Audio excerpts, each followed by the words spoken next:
जो कि इस बार अपनी किस्मत आजमा रहे थे, लेकिन अशोक गहलोत के वर्चस्व को वो बरकरार नहीं रख पाए। वो उस चुनौती को पार नहीं कर पाए जिस उम्मीद के साथ कांग्रेस ने यहां उन्हें चुनावी मैदान में उतारा था। जालौर सिरोही सीट से चुनाव हारे हैं और लुम्बाराम बीजेपी के लुम्बाराम चौधरी ने वैभव गहलोत को मात दी है, लिहाजा एक और सीट बीजेपी के हिस्से आती हुई। तो अशोक गहलोत के बेटे वैभव गहलोत यहां से चुनाव हार चुके हैं। बीजेपी के लुम्बाराम चौधरी ने वैभव गहलोत को मात दी है, शिकस्त दी है और लगातार वो बढ़त बनाते हुए भी नजर आ रहे थे। शुरुआती रुझानों से ही हम लगातार आप तक जो अपडेट है वो साझा कर रहे हैं।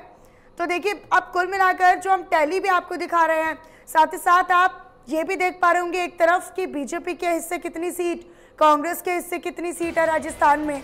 इस बार देश भर में अलग अलग राज्यों में एक बड़े बदलाव की तरफ यहाँ पर जो सियासत है वो नजर आ रही है।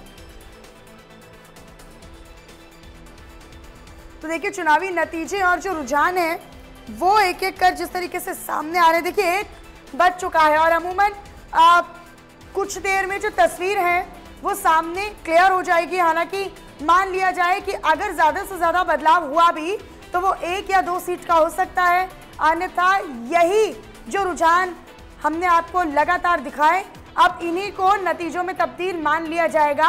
अब से थोड़ा समय और थोड़ा सा इंतजार और बस उस समय 1-2 सीट का अगर अंतर या बढ़त या फिर कहीं पर पीछे होती हुई कोई दल या कोई नेता नजर आता है तो उसके बाद जो स्थिति है वो साफ हो जाएगी। देखिए, 25 सीटें राजस्थान में, पिछली बार 2019 में 25 की 25 सीटों पर एक क्लीन स्वीप बीजेपी ने किया था अपने मुद्दों को लेकर, या फिर उस दौरान ये भी कहा जा रहा था कि मोदी लहर है। 2014 और 2019 में किस तरीके से एक बड़े मैंडेट के साथ राजस्थान को बीजेपी ने जीता लोकसभा चुनावों में, वो दर्शा रहा था कि इस बार भी कहीं ना कहीं क्लीन स्वीप बीजेपी कर पाएगी। ये जो एग्जिट पोल्स में हमने दिखाया था वो एग्जैक्ट पोल अब जो हम आपको दिखा रहे हैं वो एग्जिट पोल से ज्यादा अंतर खाते हैं, यानी कि एग्जिट पोल्स राजस्थान में बीजेपी को एक बहुत बड़े मैंडेट के साथ